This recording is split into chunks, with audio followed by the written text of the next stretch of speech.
Les patriarches, Don Jean de Montléon, tome 2 Moïse, livre 1. Chapitre 8. Les premières plaies d'Égypte. Exode 7 et 8. Le roi d'Égypte, fort des prodiges opérés par ses mages, avait donc refusé formellement d'acquiescer à la demande exprimée par Moïse. Le cœur du pharaon s'est endurci, dit le Seigneur à son serviteur, et il ne veut pas laisser aller mon peuple. Tu iras donc à lui demain matin, au moment où il sortira pour aller au fleuve.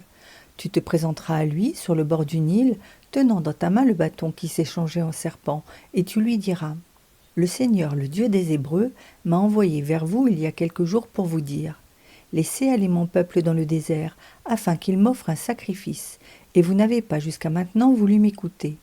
Voici donc ce que vous fait dire le Seigneur. Vous reconnaîtrez à ceci que je suis le Seigneur et le souverain maître de toutes choses. Je vais frapper avec ce bâton que je tiens dans ma main l'eau du fleuve, et elle se changera en sang. Les poissons qui sont dans le fleuve mourront, les eaux en seront infectées, et les Égyptiens qui voudront en boire seront pris de douleurs très vives.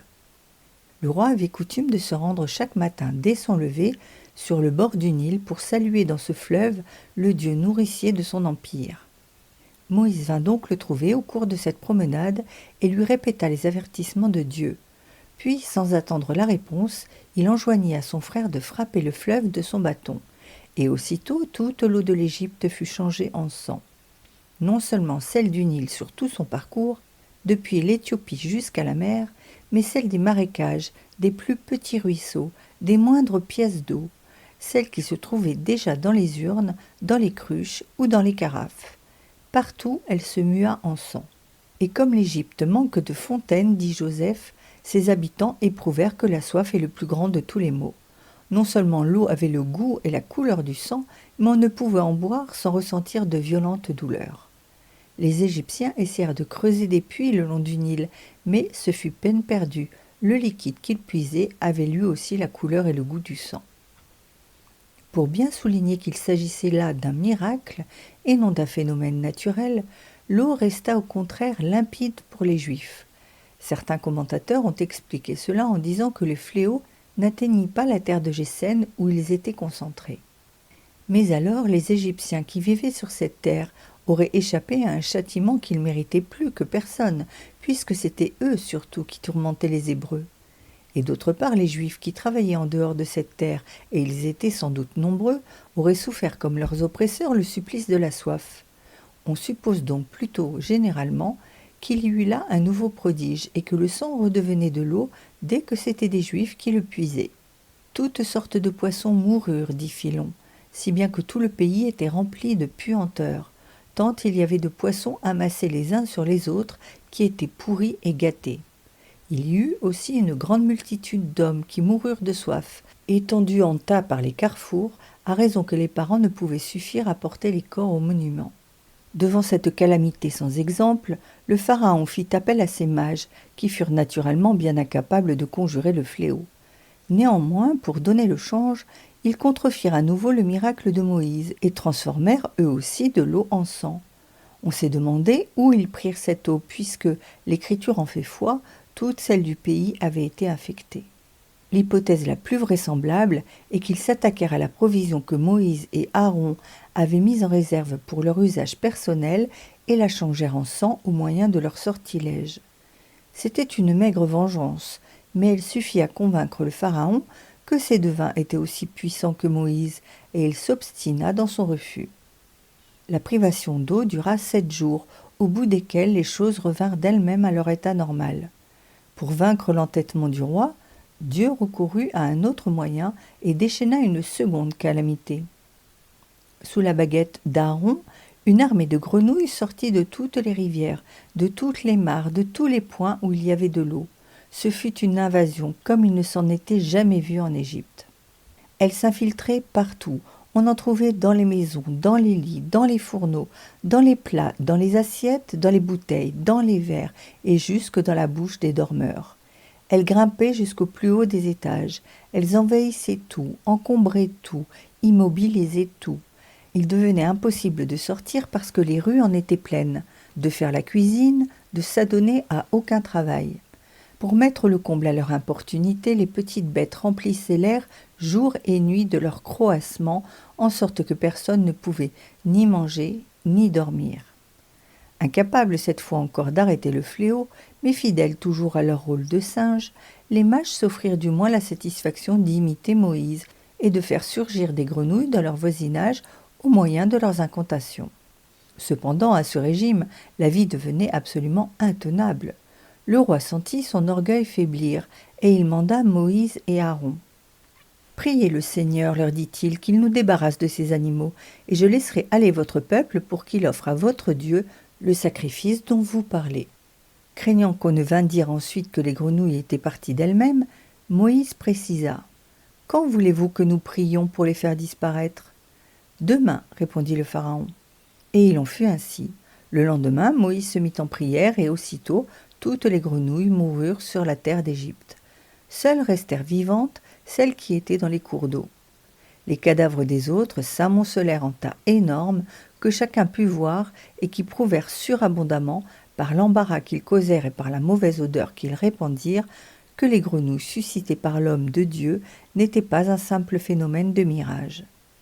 Mais à peine le fléau eut-il cessé que le Pharaon se ravisa. Malgré sa promesse, il refusa de laisser partir les Hébreux. La même scène va maintenant se renouveler 10 fois de suite, avec des péripéties diverses. 10 fois Moïse appela sur l'Égypte une calamité qui mettra tout le monde aux abois. 10 fois le Pharaon cédera sous l'aiguillon de l'épreuve, pour se dédire sans vergogne dès que le châtiment sera arrêté et se cantonner dans un nouveau refus.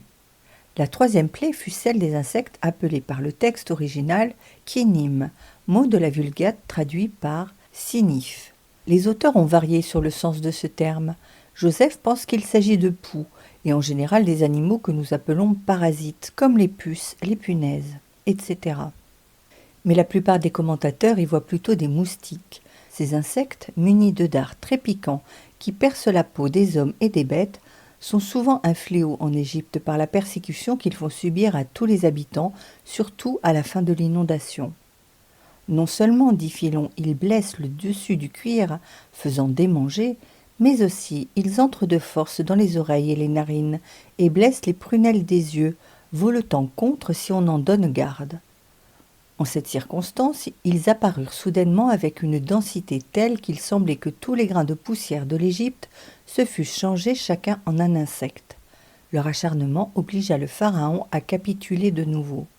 Les mages, cette fois, avaient été incapables d'imiter Moïse. La chose, à première vue, paraît extraordinaire. Pourquoi le démon qui peut susciter à sa guise des serpents ou des grenouilles reste-t-il impuissant devant des moustiques ? Les Juifs et les commentateurs postérieurs ont imaginé à cela plusieurs raisons. La meilleure et la seule valable est certainement celle que donne saint Augustin. C'est que Dieu le leur défendit. Le pouvoir du démon reste toujours soumis à celui de son Créateur, qui l'arrête quand il lui plaît. Ce jour-là, les incantations des mages restèrent inefficaces. Le prince des ténèbres ne répondit pas à leur appel. C'est pourquoi ils dirent « Le doigt de Dieu est là ». Mais cette évidence ne suffit pas à les convertir, encore que Mahomet dans le Coran affirme le contraire. Devant la violence du fléau et les réclamations de son peuple, le Pharaon céda un instant et permit aux Hébreux de partir. Aussitôt les moustiques disparurent, comme par enchantement. Alors le monarque, se ravisant, précisa que sa permission ne visait que les hommes, les femmes et les enfants devaient rester en otage. « Lève-toi de bon matin, dit Dieu à Moïse. Va trouver Pharaon au moment où il descendra à son habitude vers le Nil, et tu lui diras « Voici ce que vous demande le Seigneur. Laissez aller mon peuple, afin qu'il m'offre un sacrifice dans le désert. Si vous ne lui donnez pas cette liberté, voici que j'enverrai contre vous et contre vos serviteurs, et contre votre peuple, et dans vos maisons, des mouches de toute espèce. Vos demeures en seront pleines, et la terre en sera couverte. Mais je ferai un miracle dans la terre de Gésen, où se trouve mon peuple. Il n'y aura point là de mouches, et vous saurez à ce signe que c'est moi qui suis le Seigneur. Je mettrai une barrière entre votre peuple et le mien, en sorte qu'aucun de ces insectes ne passera du premier chez le second. Vous verrez cela demain. » Moïse obéit, et le lendemain, en effet, une multitude de mouches insupportables s'abattit sur l'Égypte. Les Septante les appellent mouches canines, parce qu'elles étaient acharnées et mauvaises comme des chiens déchaînés. Peut-être s'agit-il de la mouche désignée en hébreu sous le nom de déba, qui est longue, de couleur grise et si pernicieuse qu'elle peut causer par ses piqûres la mort des chameaux. D'autres commentateurs ont vu ici, au lieu des mouches, une invasion de scarabées, dont le venin fut mortel pour les Égyptiens, ou encore de petits animaux appartenant à des espèces jusqu'alors inconnues. La terre, dit Joseph, en était tellement couverte qu'il devenait impossible de la bourrer. Nombre de personnes moururent de leurs piqûres, et ceux qui restaient en vie étaient infectés de la corruption que répandaient tant de malades et tant de corps morts. Le Pharaon appela alors Moïse et Aaron.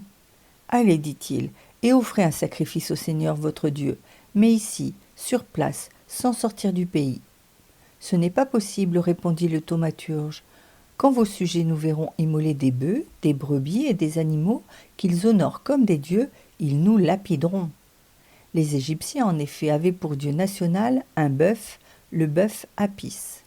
Il représentait Jupiter avec une tête de bélier, et leur déesse Isis, épouse d'Osiris, prenait souvent la forme d'une vache ou d'une femme à tête de vache. Le pharaon dut se rendre à cet argument.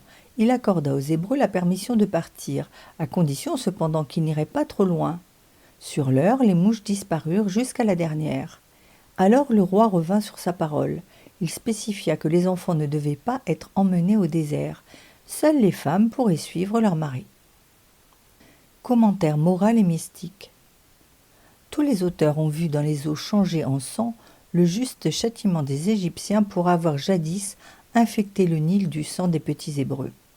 Il fallait d'abord, écrit Origène, que ce fleuve où les enfants avaient été livrés à une mort cruelle rendit aux auteurs du crime une coupe sanglante et qu'ils goûtassent, en buvant, la saveur de tout le sang des bas-fonds qu'ils avaient souillés de parricide. Cette punition s'étend en figure à tous ceux qui ont persécuté l'Église et versé le sang innocent. Leurs crimes les obsèdent et les hantent partout, comme le spectre d'Abel poursuivait Caïn. Ils ne trouvent plus pour désaltérer leur âme aucune eau limpide, aucune joie pure. Tout ici est désormais empoisonné pour eux, tout est âcre et amer, toutes les coupes où ils voudraient boire ont un horrible goût de sang. Parce qu'ils ont répandu le sang des saints et des prophètes, dit l'un des anges de l'Apocalypse, vous leur avez donné du sang à boire. Les 10 plaies d'Égypte ont été interprétées par saint Augustin et par les grands commentateurs à sa suite comme la figure des maux dont Dieu afflige les hommes pour les punir de ne pas observer la loi qui leur est donnée, c'est-à-dire les 10 commandements. Nous dirons brièvement plus loin l'essentiel de cette explication. Remarquons seulement ici, avec saint Grégoire de Nice, que ces plaies avaient un but médicinal et qu'elles étaient ordonnées à l'utilité de ceux qui doivent être sauvés. C'est pourquoi elles ne produisirent pas les mêmes effets sur les Hébreux et sur les Égyptiens, parce que la vérité est reçue différemment par les bons et par les méchants. Les premiers y puisent de la lumière, les autres un surcroît d'aveuglement. Les efforts des mâches pour changer aussi en sang l'eau que boivent les Hébreux représentent les efforts des démons pour corrompre la vraie doctrine et la montrer autre qu'elle n'est. Mais ils ne peuvent empêcher les Hébreux de boire toujours de l'eau pure, parce que leur attaque superficielle n'arrive jamais à déformer vraiment la vérité, ni à empêcher les hommes de foi de la découvrir et de s'y désaltérer. Celui qui garde les préceptes, dit l'Ecclésiaste, n'éprouvera rien de mal. Voici maintenant quelques réflexions que fait Philon à propos des moustiques. Certains pourraient ici se demander pourquoi Dieu a puni les Égyptiens par ces bêtes de nulle apparence, laissant de côté les lions, les loups, les léopards et autres sortes de bêtes sauvages qui, de leur nature, se paissent de chair humaine. Ou, s'il ne voulait se servir de celles-là, il y avait les aspics qui abondent dans ce pays, dont les piqûres entraînent la mort sans aucun délai. Si donc il se trouve quelqu'un qui ne voit la raison de cela, qu'il apprenne en premier lieu que Dieu a mieux aimé corriger les habitants d'Égypte que les faire mourir.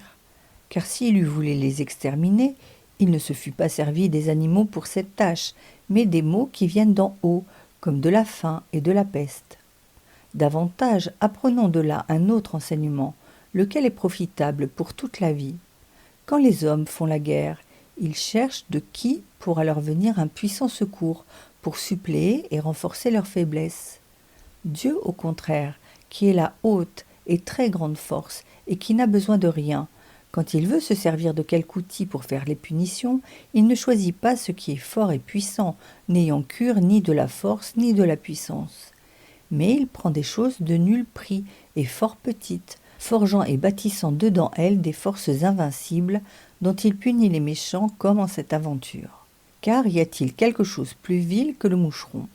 Néanmoins, sa puissance et force fut si grande qu'elle mit toute l'Égypte en désespoir, tellement qu'elle fut contrainte de s'écrier que c'était le doigt et la puissance de Dieu.